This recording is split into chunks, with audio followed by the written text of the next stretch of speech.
Support for more episodes of Autopsy can be made at patreon.com/autopsypodcast. Enjoy the program and, of course, thank you all for listening.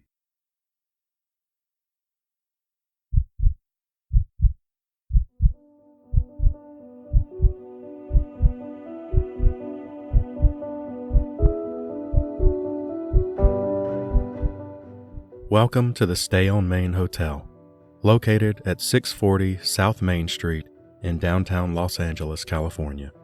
Its original structure is nearly 100 years old currently, but has undergone recent renovations, and, until 2011, was better known as its original name, the Cecil Hotel. Built in the late 1920s, it contained 19 floors and, at the time, 700 guest rooms. It was built with hopes of being a modest, comfortable stay for tourists and travelers. But just a handful of years after its completion, the Great Depression hit. And while those hopes were never completely snuffed out, they greatly dissipated over time. The Depression would bring with it, over a number of years, one of the largest homeless populated neighborhoods in the country, known as Skid Row, only a few blocks east of the Cecil Hotel.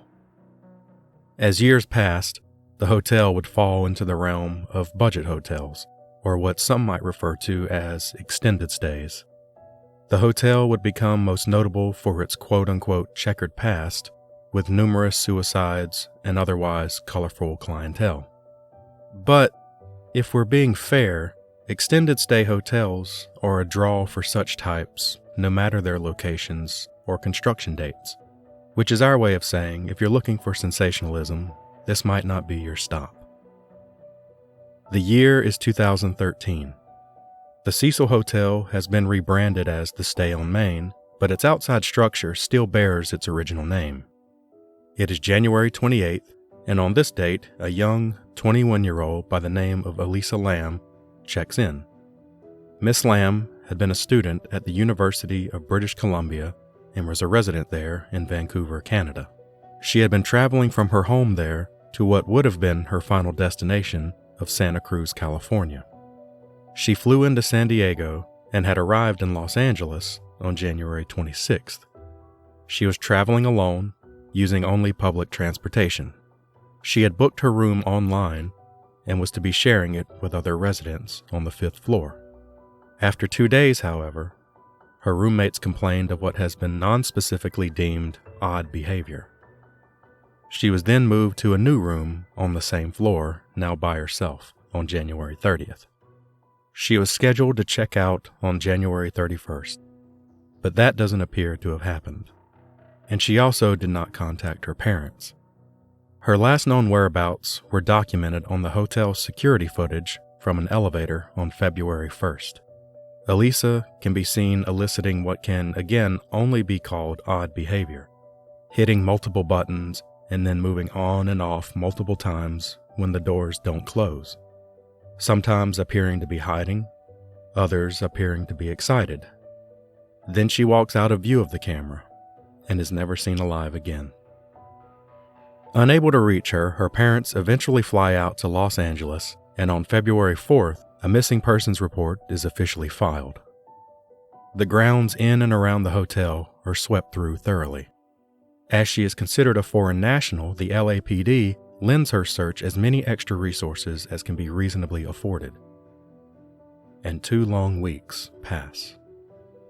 The morning of February 19th, some guests have been complaining about a severe lack of water pressure, and a maintenance worker is sent to the roof to check out possible issues. The roof has been thoroughly searched as well already, save, of course, for the water tanks. Specifically, there are 4 1,000-gallon water tanks, each approximately 10 feet in height and 6 feet in diameter. The maintenance worker climbs up to the platform to access the tanks and notices the hatch to the main tank is open. And when he approaches to look inside, there, floating face up in the tank in the nude, is the body of Miss Elisa Lam. I am your friendly death investigator. Let's do an autopsy.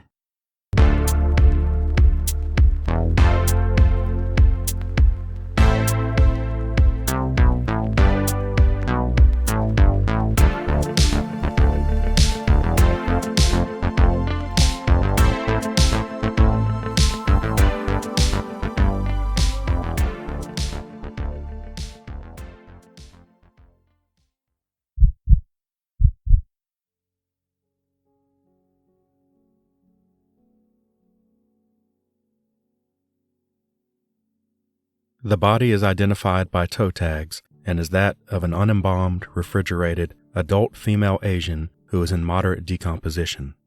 She appears the given age of 21 years. The skin shows a 1-inch scar on the right knee and a 1/4-inch round abrasion on the left knee. Wrist scars are absent. Tattoos are not present. Rigor has been abolished. Livor mortis is not appreciated. To begin with, as mentioned, Miss Lam's body was discovered in one of the hotel's water tanks. Water can have an odd effect on decomposition. As usual, warmer temperatures will always cause the body to decompose faster. But even if the water Miss Lam was found in was cold, that doesn't necessarily mean it would be preserved. Now, for this case, the water temperature either wasn't taken, or at the very least, is not listed as part of the autopsy report. It's mostly irrelevant here anyway. But just to finish the thought, if a body is discovered in cold water, at least while it is submerged, the water can have a preservation effect on the body. You cannot count on that to last after it is removed, however. Almost immediately, decomposition will begin, almost as if it is playing catch-up. So just as a note, it's always a good idea once a body is removed to immediately get it en route to cold storage. With Miss Lam, though, this was California. So though it was late January and into mid-February, average temperatures during this period were in the approximate 70s.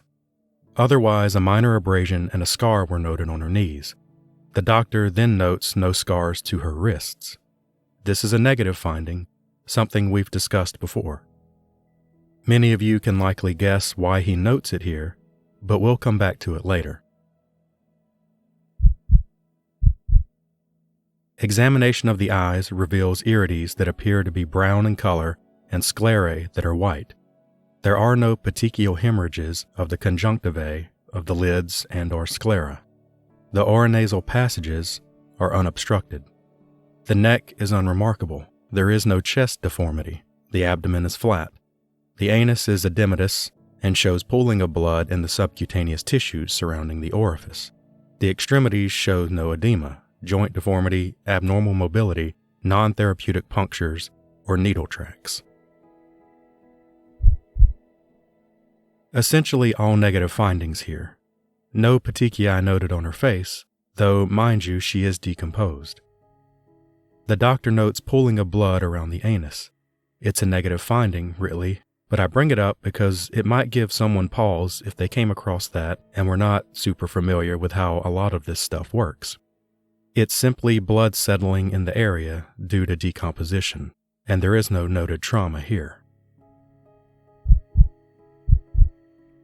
The body is in a state of moderate decomposition with greening of the body, sparing the lower legs and feet. The scalp skin and hair easily sloughs with slight pulling. Skin slippage is present on the chest, back, arms, and left lower leg. The skin shows marked wrinkling of the palms, fingers, soles of the feet, and toes. Evidence of external traumatic injury. None. Skin slippage is to be expected, of course, due to decomposition, and the wrinkling is due to being submerged in water. The legs and feet haven't fully decomposed yet, which is normal. They're usually some of the last areas to decompose. The abdomen area usually decomposes first because of the presence of certain bacteria not found in other areas of the body. And, of course, the doctor confirms here that which we've already reviewed, but just to be extra clear, no external traumatic injuries. As near as anyone can tell, no one has laid a hand on Miss Lam.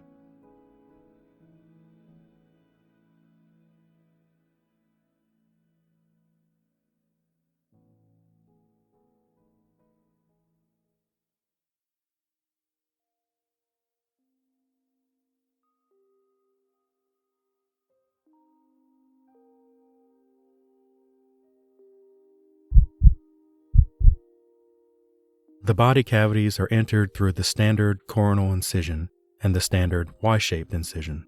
No foreign material is present in the mouth, upper airway, and trachea. Standard beginnings here for the internal examination. I pause here simply to note again the doctor noting more negative findings. specifically with no foreign material in her airways. And always a good time for a reminder that oftentimes many negative findings don't always make it to the final report. But drownings can be a little different though, and we'll go over that in a little bit. No lesions are present, nor is trauma of the gingiva, lips, or oral mucosa demonstrated. There is no edema of the larynx. Both hyoid bone and larynx are intact. There is no evidence of gross hemorrhage in the areas. The thyroid cartilage is removed from the larynx and shows no evidence of trauma or fractures. No hemorrhage is present in the adjacent throat organs, investing fascia, strap muscles, visceral fascia. The tongue, when sectioned, shows no trauma. This is all in service of letting the reader know that the doctor did a thorough examination, searching for any possible trauma in the vulnerable areas of the face and neck. And nothing is found.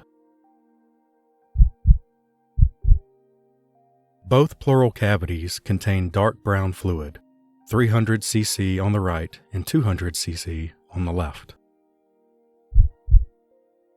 The pleural cavities here are where we find the lungs. These cavities in their normal functioning state should be clean and empty so that the lungs may properly inflate. Dark fluid is noted in Miss Lam's lungs, but it is nothing concerning. It is likely decompositional fluid, which can often accumulate in the lung cavities amongst other places.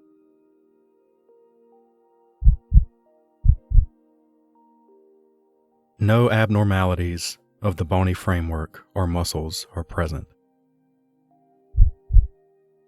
Aside from the main organs of the body, the doctor simply notes here that the overall body frame contains no significant findings.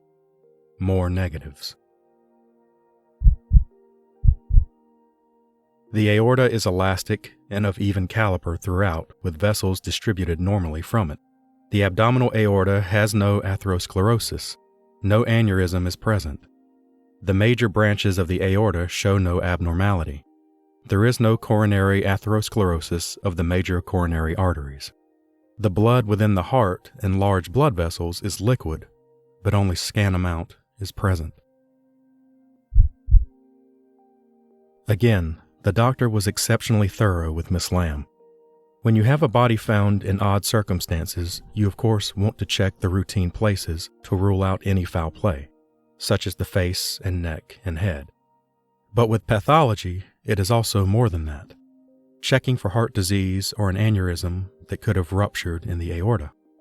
Again, with suspected drownings, things are handled ever so slightly different, which we'll get to in just a moment. But first, briefly to finish up. The respiratory system and lungs are fine. The gastrointestinal area is negative. Appendix is present and fine. The pancreas is okay, as is the liver. The kidneys are fine, and there is urine that can be taken for toxicology. The reproductive system is unremarkable, and the hyoid is okay. The head scalp is free of injuries. The dura mater surrounding the brain is unremarkable. No injuries or hemorrhages of any kind on the brain. The brain is dissected and is also unremarkable. Multiple samples are sent off for toxicology, including bile, heart, blood, liver, stomach contents, spleen, and brain. No significant findings are found.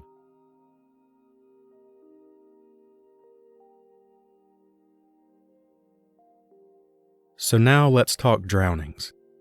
If you've listened to any of our other episodes, all of which are not drownings, you may or may not notice slight differences with this case. All of the cases up until this point have been homicides, and the autopsy mostly focuses on the evidence found, such as stab wounds, blunt force trauma, injuries to the neck, etc. What you don't find a lot of in those reports are lots of extra notes about negative findings. The doctors likely check for a lot of the things that are noted in Miss Lam's report, but they don't typically go into much detail about them. Investigating drownings on a forensic level, however, is essentially what we have here, a thorough accounting of negative findings, because most drownings don't really have any positive evidence findings. Water in the lungs or the sphenoid sinus, which is connected to the nasal passage, can be corroborating evidence, But they don't have to be here for a case to still be a drowning, especially when there's decomposition, such as with Miss Lam, and the body is already breaking down and producing more liquid, such as what was found in the lung cavities. This is important to note because many people get it in their heads that if water isn't found in a person's lungs, then they couldn't have drowned. We've talked previously on how thinking in absolutes can lead a person into one-way thinking and can hinder their ability to follow evidence and logic. Finally, going all the way back to when the doctor mentioned finding no wrist scars. Elisa Lam had a history of mental issues and depression. This was likely communicated to the doctor, which is why he noted these specific negative findings. Wrist injuries can be seen, though not always, on people who are depressed or suicidal. Cutting one's wrists is a fairly well-known way to commit suicide, and so checking the wrists makes perfect sense for Miss Lam, especially given her odd behavior and odd circumstances of where her body was found. Some might argue that that alone suggests suicidal behavior. There could be some truth to that, but also Miss Lam could have just had a psychotic break of some sort and was not really thinking through her actions clearly. Either way, ruling a case a suicide usually takes more specific and/or compelling evidence, of which there is none for Miss Lam. And here, finally, the doctor lays out his final opinion.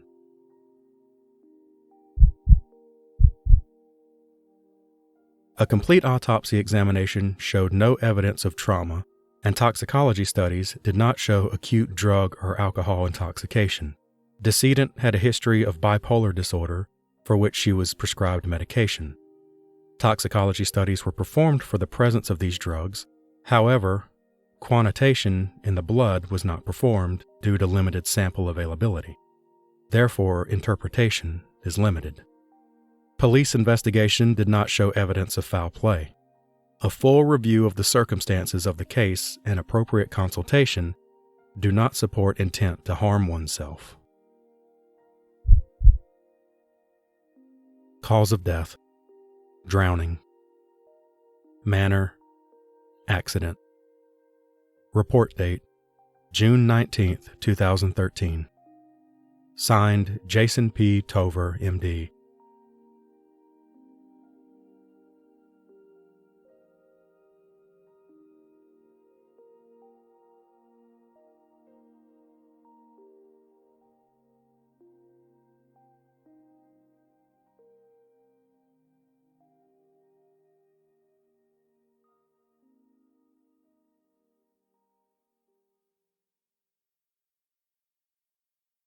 There is no shortage of conspiracy theories online concerning the final days of Elisa. We're not really one for rabbit holes, but Miss Lam's story is still a tragedy, and at least to that degree, a little more information on who she was in life deserves to be mentioned. Reportedly, she had been diagnosed and was on medication for bipolar disorder and depression. Her toxicology report corroborates several of those medications in her system at the time of death. In 2010, she began a blog where, amongst other things, she documented her struggles with her mental issues. In January of 2012, she would mention in one of her posts about a relapse of her mental illness struggles and the negative effect she believed it was having on her academic career. It does not appear she was enrolled in college at the beginning of 2013, so it is unclear what her status and/or plans might have been. Though she was nude in the water tank, all of the clothes she was seen wearing in the elevator footage were in the water as well. Another thing that usually does not get mentioned: there does not seem to be a way to climb out of the tank once inside, no ladder or anything. One curious question that doesn't seem to be answered, or at the very least we couldn't find the answer in any of the reports we researched, a fairly logical question in any drowning case: did Miss Lam know how to swim?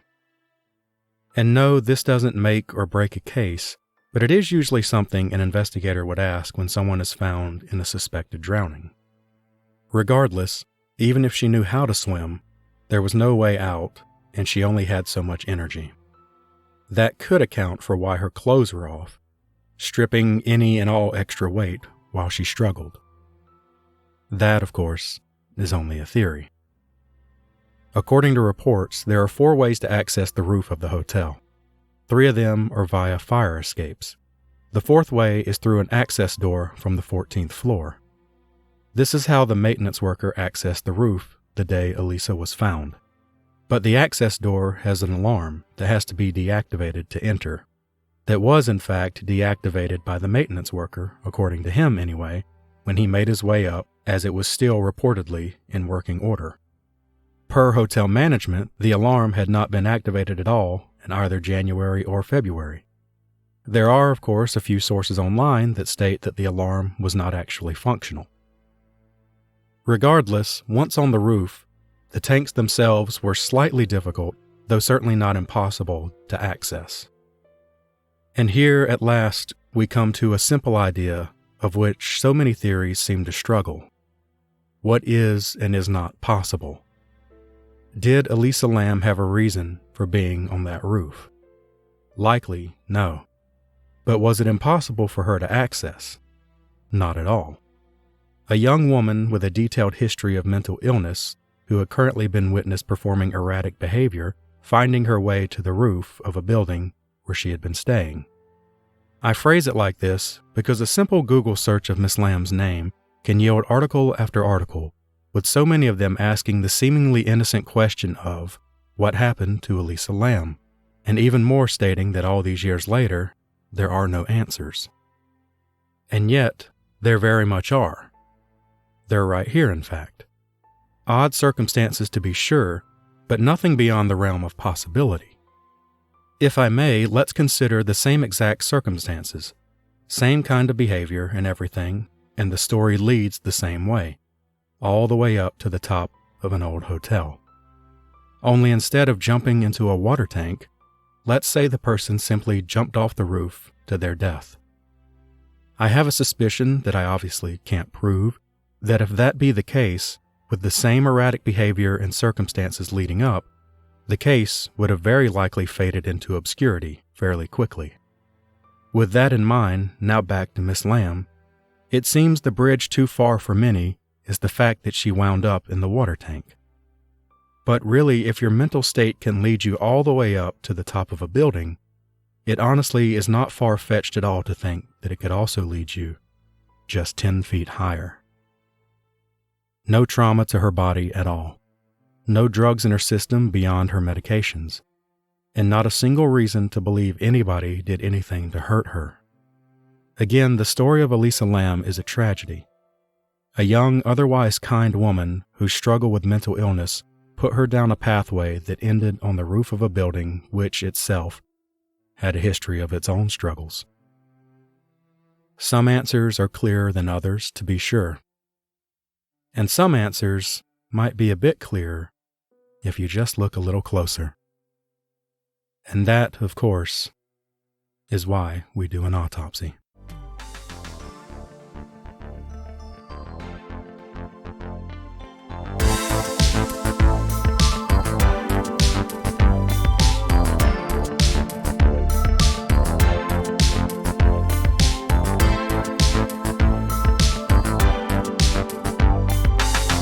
Autopsy is an educational program. All information is culled from actual autopsy reports and read as written out of respect for both the deceased and the living who speak for them. Opinions and interpretations of these reports are solely those of the reader.